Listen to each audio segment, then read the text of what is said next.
A ver, las diapositivas van a estar colgadas en el aula virtual, ¿verdad? Quiero que un poco entiendan la idea, digamos, de cada tema en todo caso. Si tuvieran preguntas al final. Bueno, vamos a complementar haciendo lo que es el estudio de la fisiopatología de la diabetes tipo 2, que de lejos ya habíamos hablado que es la forma de presentación más frecuente de la diabetes. Por eso es que es el problema de salud más frecuente en el ser humano, un problema de salud pública. Es el tipo predominante de diabetes, alrededor del 90% del total. Su patogenia es más compleja que el de diabetes tipo 1. También consiste en una interacción de factores genéticos y medioambientales que propician su patogenia. De los factores medioambientales que se han reconocido que intervienen en esta alteración es el consumo excesivo de calorías, la dieta hipercalórica, ¿no? Lo cual provoca la obesidad, y lo otro, el estilo de vida sedentario o inactividad física, ¿no? Que de algún modo hace imposible su aparición. De lejos, hemos dicho, es una presentación clínica heterogénea. Vamos a ver que hay diferentes tipos de presentación, pero todos ellos fisiopatológicamente tienen esas tres anomalías principales para recordar. El primero es la insulinoresistencia, que se ve en los tejidos, donde debería normalmente hacer su depósito, es decir, en el músculo, la grasa y también el hígado. Lo siguiente es una secreción anómala de insulina, ¿no? Es decir, cada vez va habiendo una deficiencia progresiva. No necesita, como en diabetes mellitus tipo 1, que haya una deficiencia absoluta para que haya el problema, ¿no? El paciente puede tener de progresión una masa de células beta 40, 50%, 60%, pero asociado a la insulinoresistencia puede producir la patogenia. Lo tercero es que existe un aumento de la producción hepática de glucosa, generalmente por el aumento de las hormonas contrarreguladoras, ya sea el glucagón, entonces, cualquier manifestación va a ser debido a esta interacción. ¿Qué se sabe? Es más común por raza en los afroamericanos, los latinos, los hispanos. Más común también va a ser entre las personas mayores. Su epidemiología, como ven, aumenta a nivel mundial. Lo hace con mayor rapidez porque hay incremento de la obesidad, hay sedentarismo, y la otra característica por la que está apareciendo más diabetes mellitus tipo 2 es porque hay un envejecimiento de la población. Cada vez vamos a ver que la esperanza de vida al nacer de cada paciente se va aumentando, ¿no? Si en el Perú, por ejemplo, para los años 80 eran 61 años, digamos, o 60, si no me equivoco, al 2000 podían ser 64, actualmente estamos en 68, 69 años. Es decir, cada vez vamos a tener población más longeva, van a tener más tiempo también para desarrollar la patología de diabetes, ¿ya? Se dice también que la mayoría de los individuos con diabetes van a tener entre 45 y 65 años, ya habíamos dicho en la primera diapositiva, que cada vez va siendo más temprano, más precoz, ¿ya? Entonces, ya hablábamos de factores genéticos, ¿no?, que no podemos modificar, no nace con ellos, ¿no? Lo otro es el sexo, la edad, la etnia, que tampoco vamos a poder modificar, pero donde sí podemos nosotros modificar son estos factores de riesgo conductuales que tienen que ver con la obesidad, la alimentación, el estrés, la occidentalización, ¿no?, que son factores que de algún modo permiten que haya mayor predisposición para desarrollar diabetes mellitus tipo 2. Si ven acá, también está considerado el estrés, como decía, ¿no? Es decir, digamos, ¿qué se libera en el estrés? Si habíamos dicho cortisol, ¿no? Eso hace que se produzca mayor hiperglicemia. Luego hay los determinantes metabólicos, es decir, que diabetes mellitus no es que hasta ayer estaba bien y hoy día tengo diabetes, ¿no? Sino es algo progresivo, continuo. Obviamente, para tener diabetes, un paciente tiene que tener primero una glicemia basal alterada, es decir, algunas tomas normales, algunas tomas alteradas, después va a haber la tolerancia normal o prediabetes y al final va a desarrollar lo que es la diabetes. Por eso se habla de una enfermedad progresiva en todo caso, ¿no? Esta es la historia natural de la diabetes mellitus, como les decía, desde que el paciente está normal o no tiene ninguna alteración, y comienza a ver lo que es la resistencia a la insulina. Una sin actividad física ya va siendo resistencia a la insulina. Incrementa de peso, resistencia entra prediabetes, entra diabetes mellitus tipo 2. Y como les mencionaba, y quería poner eso en claro, es que desde que uno está en prediabetes, ya va teniendo triglicéridos altos, colesterol, puede tener hipertensión arterial, aterosclerosis. Entonces, eso nos indica que nuestros diagnósticos debemos hacerlo de la forma más precoz posible. Para eso existen los screening, ¿no? La patogenia, ¿no?, es la repetición, interacción de factores genéticos y medioambientales. La presentación clínica es heterogénea porque va a haber variedad en las formas de presentación. Algunas se van a presentar más temprano, en más jóvenes. Va a depender de la gravedad de la hiperglicemia y el grado de obesidad. Es una repetición, ya habíamos mencionado cuáles son los mecanismos. Pero de esos tres mecanismos, cuando uno ve y determina si son los únicos factores que pueden producir diabetes mellitus tipo 2, ¿no?, hay una serie de factores que son mucho más de esos tres que hemos mencionado. Incluso se habla ahora incluso de 10 factores, ¿no? Este es lo que llamamos el octeto ominoso. Cuando ustedes, digamos, googlean, entran a Google, pueden ver el octeto ominoso, ahora pueden ver el decato ominoso, es decir, factores que pueden predisponer en diabetes mellitus. Los que nosotros de algún modo vemos existen, ¿no? Disminución de la masa de células beta y de la secreción de insulina. ¿Listo? Después la disminución de la captación de glucosa, que es la insulinoresistencia, y el aumento de la gluconeogénesis hepática, ¿no? Son los tres que estábamos mencionando, ¿no? Pero eso hay que asociar que puede haber aumento de las hormonas contrarreguladoras, el aumento del glucagón, puede haber disfunción de neurotransmisores, que habíamos visto, ¿no?, que hacía la insulina en algún momento, estimular la saciedad o inhibir lo que era, pues, digamos, el apetito de algún modo, ¿no? Si se pierde eso, el paciente va a seguir consumiendo. Hay disminución en la captación de glucosa, hay alteración o cambios en la reabsorción de glucosa, ¿no? Y también se habla de una disminución del efecto incretina. Entonces serían los mecanismos, ¿no? Ya también se han agregado dos mecanismos más que tienen que ver con el desarrollo de diabetes mellitus tipo 2. Entonces, este cuadro yo quiero que lo vean porque cuando van a hacer la parte de farmacología, ¿no?, sobre todo para el tratamiento de diabetes o hagan la parte clínica, cada uno de los mecanismos o de los fármacos que se van a usar van a ir dirigidos a alguna de estas alteraciones. ¿Ya? Por ejemplo, cuando hay disminución de la captación de glucosa o disminución de la captación de glucosa por parte del músculo del tejido graso, la insulinoresistencia, actualmente hay medicamentos, ¿no?, como por decir la metformina, que disminuye la insulinoresistencia, o el hecho que de repente de algún modo la actividad física disminuya la obesidad, va a producir, como que dice, una intervención en estas circunstancias, ¿no?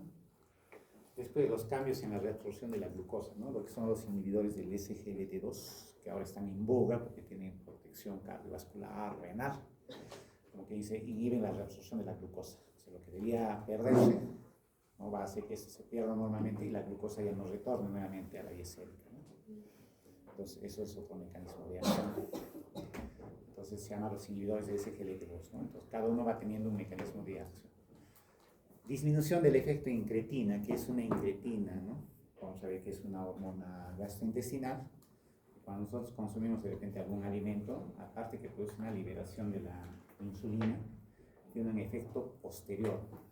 Esto hace que haya una secreción extra de insulina. Eso se llama un efecto incretina. Y hay medicamentos también que, como quien dice, simulan este efecto incretina. Y de esa forma también ayudan en el control de la glucosa. Muy bien. Entonces, en la fisiopatología lo que existe es la falla pancreática, lo que llamamos en diabetes mellitus, que es otra cosa que la incapacidad de las células beta pancreáticas para adaptarse a la disminución de la sensibilidad a la insulina.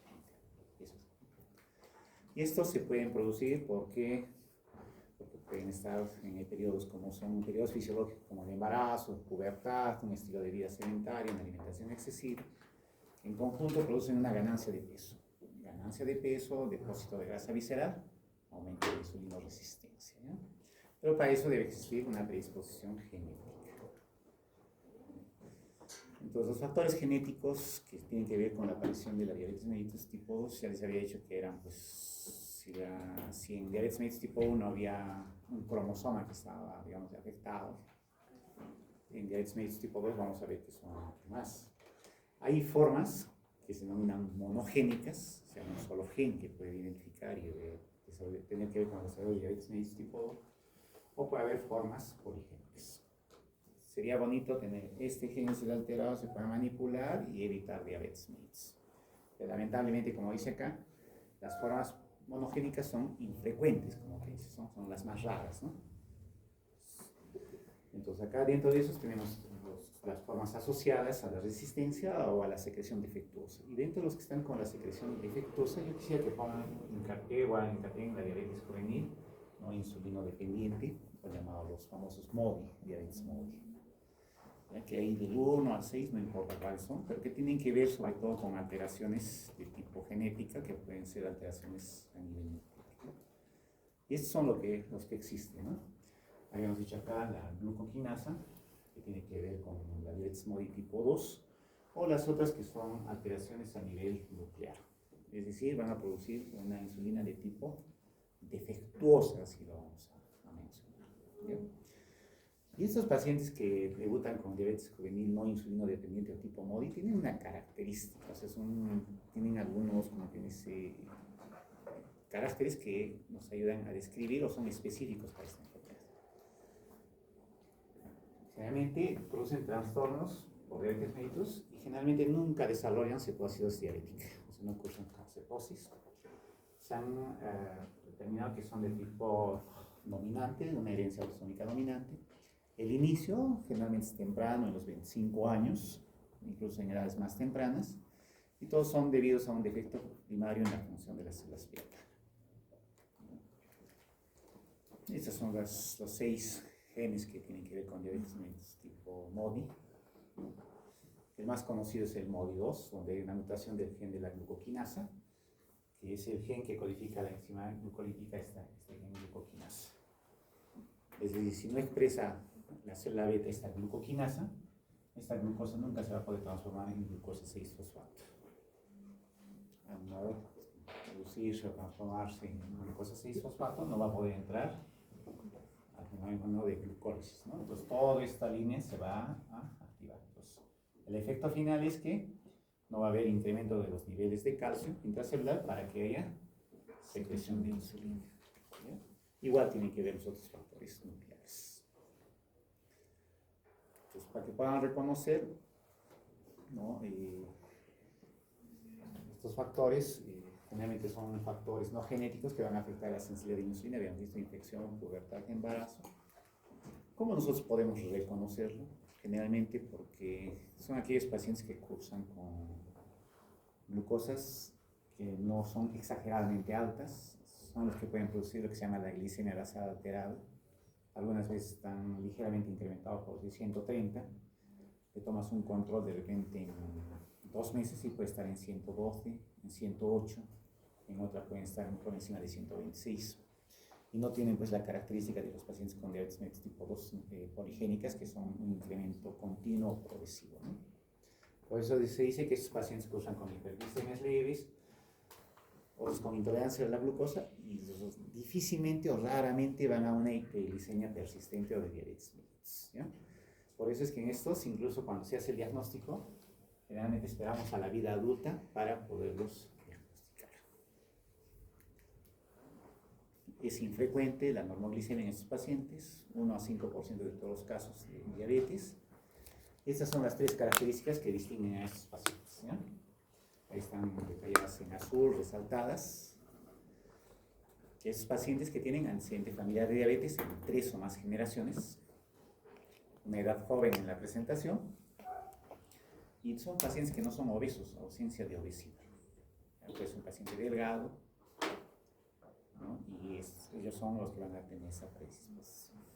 ¿Listo? Muy bien. Ahora entramos a lo más difícil, ¿no?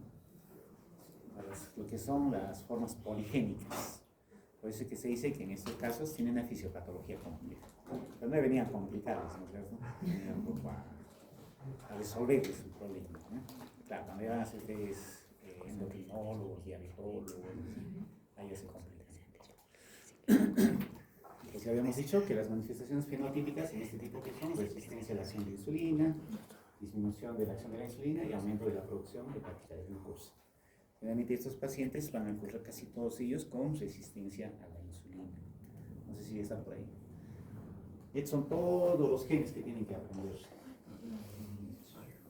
Por eso dice que es bastante complicado, ¿no? Hay genes que tienen que ver con la diabetes mellitus tipo 2, está difícil de leer, con alteración en la glucosa en ayunas, con alteración de la insulina en ayunas, los que tienen que ver con el desarrollo o incremento de la circunferencia de la cintura, con la obesidad o un incremento del índice de masa corporal.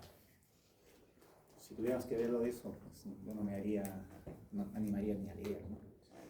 Pero en esos casos lo que tienen que hacer es que es una asociación de ellos, ¿no? Una combinación de genes que van a ver. Por eso es una forma poligénica. Hasta el 2014 se habían identificado 90 locos genéticos asociados a diabetes tipo 2, ¿no? Algunos, como les digo, tienen que ver con la obesidad, algunos con la insulinoresistencia, ¿ya? Pero no es el motivo de la clase, todavía vamos a hacer genética. Lo que quiero un poco ver es cómo se manifiesta la insulinoresistencia, o sea, cómo se va a caracterizar, ¿no? Que es una respuesta biológica realmente pues, alterada, y se manifiesta por estas dos situaciones que están mencionadas, ¿no? Uno, que hay disminución del transporte de glucosa estimulado por la insulina, y lo que les había comentado, ¿no? Si antes con 10 unidades de insulina transportaba 100 gramos de glucosa al hígado, en la insulina resistencia con 10 unidades de insulina puedo transportar 40, 50 gramos de glucosa, o sea, cada vez va siendo menor. Ese es el desarrollo de insulinoresistencia. Y lo segundo es una alteración de la inhibición por la insulina de la lipólisis en los adipocitos y en la producción hepática de glucosa. ¿Qué habrá tenido que ver? Si antes, ¿no es cierto?, la insulina que se secretaba producía un depósito de glucosa en el hígado, en el tejido graso. Cuando bajamos, porque hay una secreción defectuosa, cuando en vez que se produzca 10, se produce solamente 7, eso va a hacer que haya, como quien dice, un efecto intermedio, ¿no? Entonces, el glucagón, que es la hormona contrarreguladora, va a tener mayor nivel, por no decir mayores niveles circulantes, y eso va a hacer, primero, que no se deposite en una parte, pero a la vez va a haber liberación de glucosa por el hígado o liberación de ácidos grasos, ¿no?, del tejido graso, y eso se va, como quien dice, transformar después en glucosa. Entonces, esos son los dos mecanismos que van a producirse y producir la resistencia a la insulina. Ahora, esta resistencia a la insulina tiene que ver, ¿no?, tiene relación con la edad, con el peso, con la etnia, con la presencia de grasa abdominal, la actividad física y la medicación. Con la edad, como es, a mayor edad, mayor insulinoresistencia. A mayor peso, mayor insulinoresistencia. En relación a la etnia, afroamericanos, latinoamericanos, mayor insulinoresistencia. Si tiene mayor depósito de grasa visceral, mayor insulinoresistencia. Menor actividad física, mayor insulinoresistencia. Listo, está resuelto este problema, ¿ya? Pues cuando les ponga en el examen qué factores tienen que ver con la sensibilidad a la insulina, ¿no? Sencillo, fácil, ¿no? Está resuelto, ¿ya? Y para eso hay pues una serie, digamos, de, ¿no?, mecanismos que, digamos, adentrándonos un poco, ¿no? En relación, habíamos hablado de la insulina, su acción en el hígado, ¿no? ¿Qué pasa cuando es normal? ¿Qué pasa cuando la insulina en este caso está disminuida? ¿No? Los efectos directos que tiene la insulina, por supuesto que se van a ver aminorados, bloqueados, ¿no? Si sabemos que la insulina disminuye la glucogenólisis, al haber menor efecto va a bloquear en medios, entonces la glucogenólisis se va a producir en parte, va a haber aumento de la gluconeogénesis, y eso va a hacer que se aumenten los niveles de glucosa. Entonces lo único que hay que ver es dónde tiene la insulina sus acciones, cuáles son sus efectos, y para que haya aumento de la glucosa, ¿qué tiene que pasar con la insulina? O hay insulinoresistencia o hay una disminución de su producción, ¿ya? Muy bien. En relación a la obesidad, ¿no?, que va a ser un tema de seminario, creo, que van a ver. Bueno, creo que lo van a hacer en 2 viernes, creo que lo van a realizar. Ahora se está hablando ya no solamente de obesidad o diabetes, así como, digamos, que cada uno va de forma autónoma, por no decir, sino ahora ya se habla de diabesidad, ¿no? O sea, obesidad asociada a la diabetes, porque eso se ha observado, que hay una asociación firme entre obesidad, ¿no?, y diabetes, y la resistencia, y eso se ha visto, pues, ¿no?, por todo esto lo que estamos observando, ¿no? En relación a la edad, acá podemos ver que hay mayor, ¿no?, riesgo de insulinoresistencia en relación a las razas, en relación al índice de masa corporal, a nivel de la área de grasa intraabdominal. Acá podemos observar, ¿no?, que cuando mayor es el índice de masa corporal, la sensibilidad a la insulina es menor, o la resistencia a la acción de la insulina es mayor, ¿no? Igualmente, digamos, para que haya diabetes mellitus, no es que, digamos, la secreción de la insulina por parte del páncreas sea, digamos, de forma plana o normal.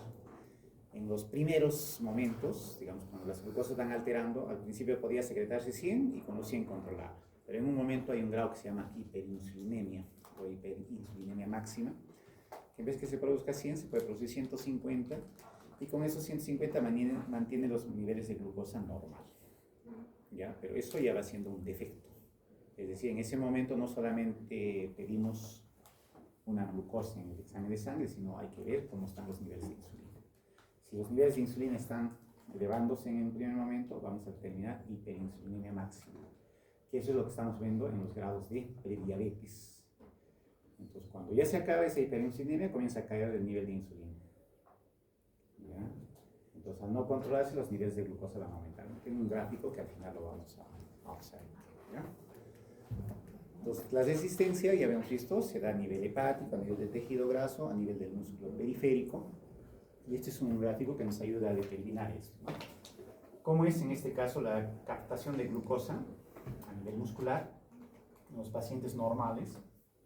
¿Cómo es la captación de glucosa a nivel muscular en los pacientes con diabetes mellitus tipo 2? Hay variación, ¿no? En los pacientes normales el músculo capta una gran cantidad, como pueden ver ahí, ¿no? Pero en los pacientes con diabetes mellitus la captación es menor. Entonces, ¿dónde está el resto de glucosa? A nivel periférico, y eso es la hiperglicemia, ¿ya? Muy bien. Hay un aumento de la producción hepática de glucosa, eso también ya lo hemos mencionado. Entonces, la resistencia se va a ver por estas dos formas, ya estamos mencionando. Hay una producción hepática de glucosa mayor, y una captación periférica de la glucosa a nivel muscular, ¿no?, disminuida, ¿no? Y lo otro que quiero, vamos a ponerles en autos, es sobre todo en la diabetes mellitus, que se produce por fármacos, ¿no?, que son provocados por glucocorticoides. No solamente el síndrome de Cushing exógeno, o lo que llamamos, ¿no?, iatrogénico, ¿no es cierto? No solamente es que incrementen de peso, sino también conlleva a niveles de incremento de lo que es la glucosa. Por eso se habla que el síndrome de Cushing y el tratamiento con glucocorticoides exógenos van a provocar una resistencia también a la acción de la insulina. ¿Ya? Son dos fenómenos que se van a dar. ¿Por qué? Por todos estos efectos que vamos a ver, ¿no? Cuando hay un tratamiento prolongado con glucocorticoides, que hay redistribución de la grasa de la periferia hacia el compartimento central. Por eso es que los Cushing que tienen una barriga prominente, ¿no? Hay aumento de la lipólisis, hay incremento de la degradación de proteínas musculares. ¿Han visto los Cushing? Pueden tener grueso, ancho, su abdomen, pero los músculos los tienen delgaditos, ¿no? Hay alteraciones de la integridad de la piel y, por supuesto, disminución de la secreción de insulina, ¿no? Entonces, este es un gráfico que nos ayuda a ver todo lo que estamos explicando, cómo se da, ¿no? En patología de diabetes mellitus, obesidad, sedentismo y envejecimiento tienen que ver más con la insulinoresistencia.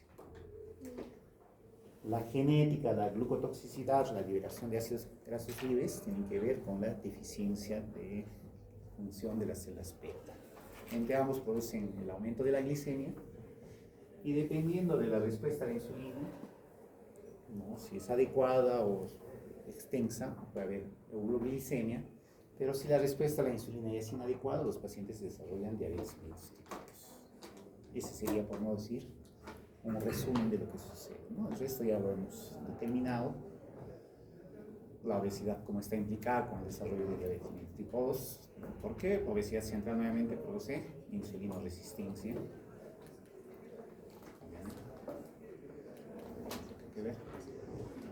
Entonces, las anomalías metabólicas son, en resumen, cuando hay resistencia a la acción de la insulina, mayor producción de glucosa hepática, hay descenso de la utilización periférica de la glucosa, exceso de producción de glucosa por el hígado, excesiva liberación de ácidos grasos, que en conjunto aumentan los niveles de glucosa.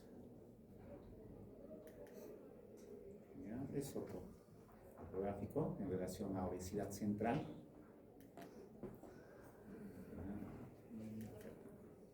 Es lo que quería mencionarles, ¿no? Este gráfico que nos explica, ¿no? Tiene años, pero nos ayuda a explicar. Las fases, ¿no? Paciente normal, prediabetes o intolerancia normal a la glucosa y diabetes mellitus. Primero, ¿cómo pasa con lo que es la insulinoresistencia? En el paciente no diabético, ¿no? El paciente con prediabetes va aumentando y en diabetes mellitus 2 es el máximo. En relación a la producción de insulina, en el paciente no diabético puede estar en valores normales. En el prediabético aumenta, o sea, incrementa el valor normal que debería tener. Eso llamamos hiperinsulinemia máxima. Y en diabetes mellitus, como decimos, no es ilimitada la producción de insulina por parte del páncreas. Hay un momento en que se agota y cuando comienza a haber el agotamiento pancreático, comienza a descender la producción de la insulina. ¿Y qué pasa con la glucosa? Si acá estaba en 110, menos de 100, acá comienza a estar hasta menos de 126. Pero el hecho que comience a disminuir la producción de la insulina, asociada a la insulinoresistencia, va a hacer que los niveles de glucosa comiencen a incrementarse. Esa es la progresión, ¿ya? Para entenderlo. Y finalmente, de repente, uno de los dos últimos cuadros. Tranquilos.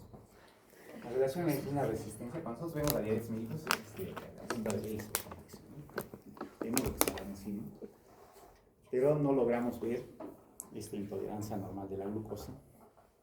Aunque si los detectáramos, tuviéramos que comparar con la enfermedad macrovascular. La enfermedad macrovascular se desarrolla muchos años antes, ¿no?, que el paciente sea diagnosticado de diabetes mellitus. Por lo tanto, hay que tomarlos en cuenta. Cuando algún paciente por ahí de repente está con sobrepeso, tiene disminución de repente del campo visual, de la visión, hay que ver. De repente está haciendo ya prediabetes o tiene algún grado de alteración de la glucosa. ¿No? Si el paciente de algún modo está haciendo algún tipo de proteinuria, por decir, busquemos siempre, ¿no?, que pueda estar haciendo diabetes, ¿no? Y finalmente el efecto incretina, es el último. Estamos atentos, ¿no? Que son hormonas peptídicas intestinales y las conocidas son ¿no?, el GLP-1 y el GIP, ¿no? El efecto similar al glucagón tipo 1.